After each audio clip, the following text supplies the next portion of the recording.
వందే శంభో ఉమాపతిం సురగురం వందే జగత్కారణం వందే పన్నగభూషణం మృగధరం వందే పశూనాం పతిం వందే సూర్యశశాంకమన్నినయనం వందే ముకుందప్రియం వందే భక్తజనాశ్రయం చ వరదం వందే శివం శంకరం. నమస్కారం, నేను మీ వేలూరి రవికిరణ్ శర్మ. మనకి ఈ యొక్క 16వ తారీఖు నుంచి 22వ తేదీ వరకు ఈ వారంలో జరిగేటువంటి విశేషాలు, రాశి ఫలాలు ఏ రకంగా ఉంటాయో తెలుసుకుంటున్నాము. కన్యా రాశి వారికి ఈ వారంలో ఎలాంటి అనుకూలతలు ఉన్నాయి అనే విషయాన్ని మనం తెలుసుకుంటున్నాం. కన్యా రాశ్యాధిపతి బుధుడు లగ్నంలో ఉండడం వల్ల కన్యా రాశ్యాధిపతి బుధుడు బుధస్థానంలో కేతు సంచారం వల్ల, కేతు జన్మస్థానంలో ఉండడం వల్ల జన్మకేతువు సర్పదోషకారకుడు. అందువల్ల కొన్ని ఇబ్బందులు వస్తూ ఉంటాయి. వివాహ విషయంలో అన్యోన్యత లేకపోవటము, అట్లాగే దంపతులు ఎప్పుడు కూడా మనస్పర్ధలు రావటము, ఇట్లాంటి ఇబ్బందులు అవన్నీ కేతు వల్ల వస్తూ ఉంటాయి. అట్లాగే కన్యా, తుల, వృచ్చికం, ధనస్సు, మకరం, కుంభం షష్ఠ స్థానంలో ఈ యొక్క శని సంచారం. శనికి 6వ స్థానం శుభస్థానం, అందువల్ల అనుకూలంగా ఉన్నాడు శనీశ్వరుడు. అట్లాగే సప్తమంలో రాహు సంచారం. సప్తమ స్థానం కూడా రాహుకి అనుకూల స్థానం అనే చెప్పవచ్చు. అందువల్ల రాహు కూడా అనుకూలంగానే ఉన్నాడు. అయితే అష్టమంలో కుజ సంచారం వల్ల ఇబ్బందులు కలిగే యోగాలు ఉన్నాయి. అష్టమ కుజుడు వల్ల వ్యాపారం అనుకూలంగా ఉండదు, ఉద్యోగం అనుకూలంగా ఉండదు, వివాహం అనుకూల సంబంధాలు రావు, సంతాన యోగాలు తక్కువగా ఉంటాయి అష్టమ కుజుడు వల్ల. అట్లాగే నవమంలో గురు సంచారం, గురుడు భాగ్యంలో ఉండటం వల్ల కొన్ని అనుకూలతలు వస్తాయి. దశమ కేంద్రంలో బుధ, శుక్ర, రవి సంచారం అనుకూల యోగాలు వస్తూ ఉంటాయి దశమ కేంద్రంలో.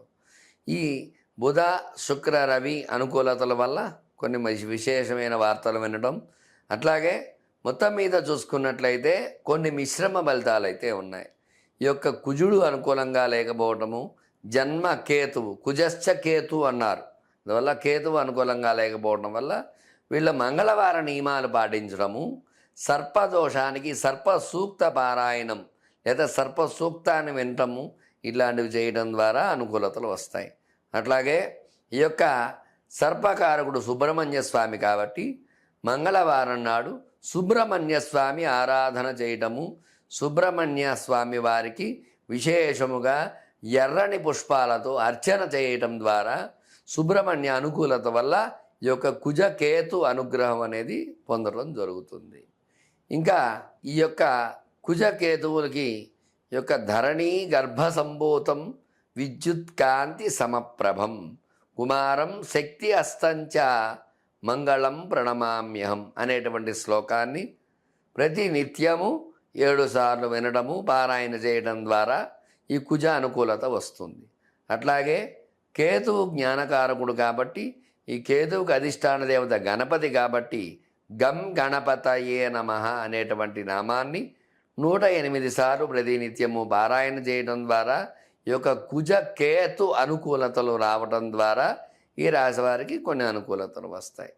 మొత్తం మీద చూసుకున్నట్లయితే ఈ కుజ కేతు అనుకూలత ద్వారా మిగతా గ్రహాలన్నీ అనుకూలంగా ఉన్నాయి కాబట్టి ఈ యొక్క కొన్ని రాజయోగాలు, కొన్ని విశేషమైన అనుకూలతలు కలిగి మొత్తం మీద ఈ రాశివారు అనుకూల యోగాలు వినే అవకాశం ఉంటుందన్నమాట.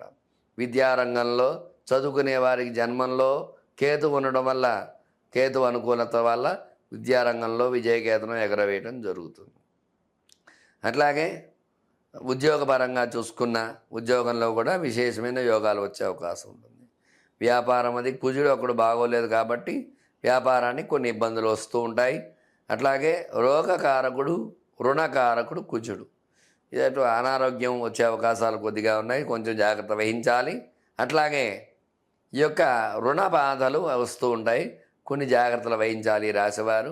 మొత్తం మీద చూసుకున్నట్లయితే ఈ యొక్క కుజ కేతు సంచారం ప్రతికూలంగా ఉంది కాబట్టి వీటి పరిహారాలు చేసుకున్నట్లయితే కుజ కేతువుల వల్ల విశేషమైన అనుకూలతలు పొంది సుఖ సంతోషాలతో ఉండడం జరుగుతుంది.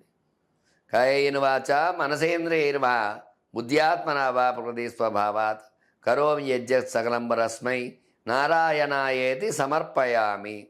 లోకా సమస్తా సుఖినో భవంతు.